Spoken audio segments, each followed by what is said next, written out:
Okay, so I've covered the Stoics in the last episode. I'm going to move on to deal with the two main schools, that's the Sceptics and the Cynics.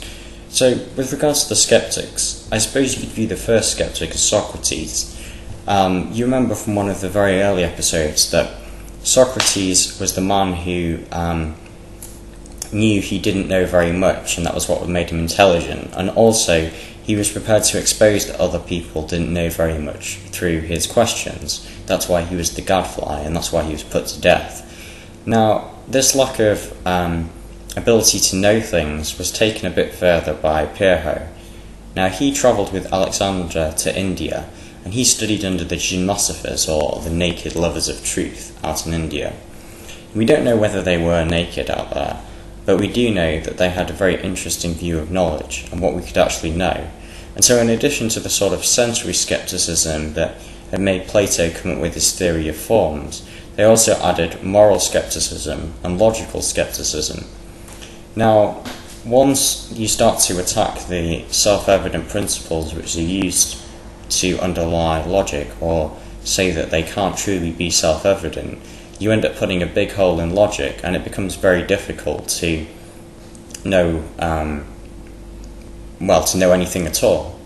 And so in essence you're led to a sort of ethical moral relativism, i.e. a guy like Celsus says that you should follow the gods of whatever land you're in, but you don't actually have to believe in them, because there's nothing to make them more real than any other of the other gods.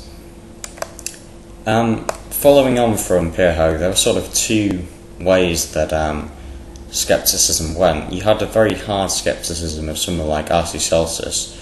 Now, Celsus was a member of Plato's Academy, and he was a great orator.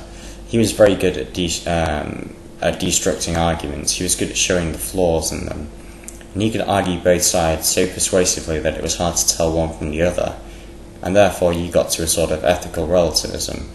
Or alternatively, you had Carneades, who was the successor to Celsus, who had a view that although what we know in terms of our reason is based on our conceptions are based on our sensations, and our sensations are ultimately based on flawed ideas, through a combination of confirming principles and apprehension by multiple individuals, we can get to some form of approximate truth.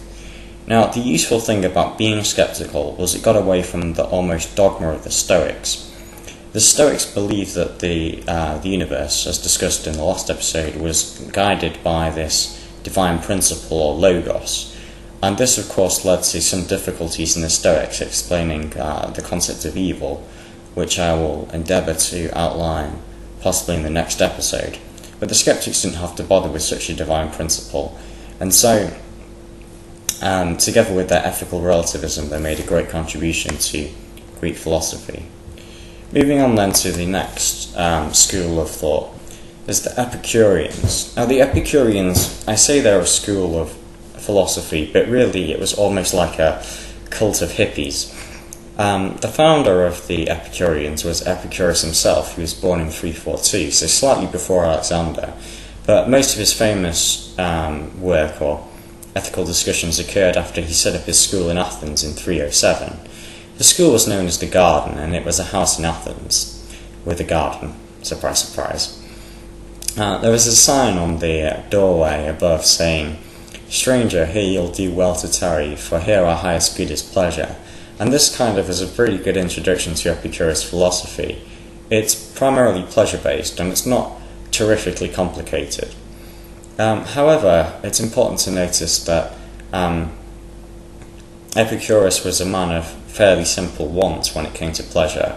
He's quoted as saying, "Send me some preserved cheese that I like, that I may have a feast." So cheese was almost an extravagance to the Epicureans. The reason for pleasure consisting of modest pleasures was to do with Epicurus' distinction between a static pleasure and a dynamic pleasure. Now, a static pleasure would be, say, feeling full after a good meal, because there's no involvement of pain, whereas a dynamic pleasure would involve pain and then the cessation of pain. So, for example, chasing after a lover or something like that. Now, this idea of prudence led away from hedonism, or simple hedonism, such as, say, drinking a lot of wine because that would give you a headache, or eating a lot of extravagant foods, for example, whole rooms full of cheese, because that would lead to stomachache. And it also led to a dislike of strong emotions, such as love.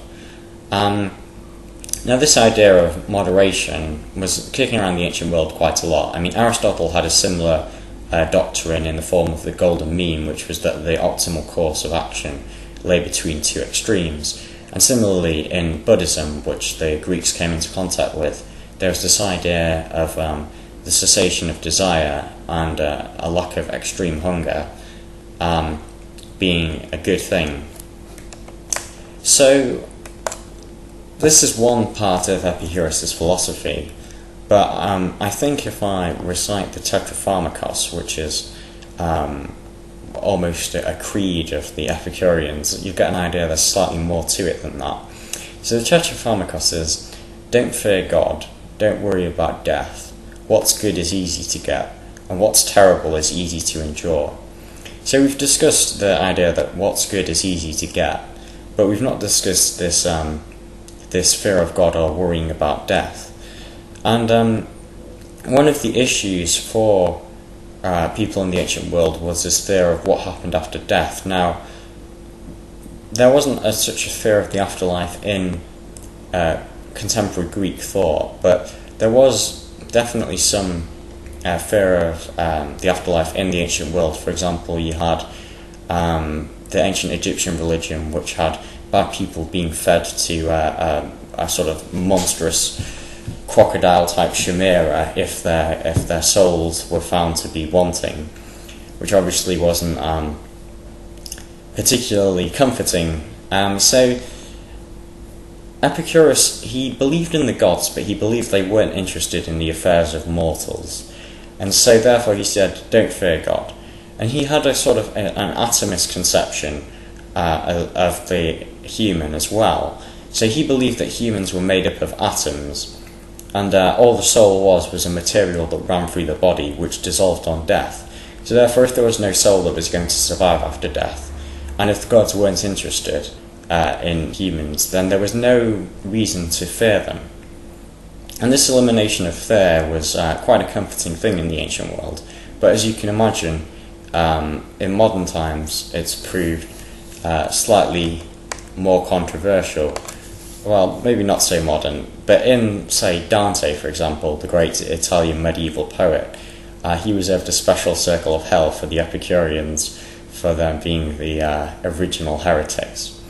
So these three ethical schools, that's the Stoics, the Sceptics, and the Epicureans, had a big impact on Greek thought going forward. But the next episode is going to move into the Roman era, and we're going to look at sort of how these schools affected Roman thought, and ultimately how they affected early Christian thought. Thanks for listening.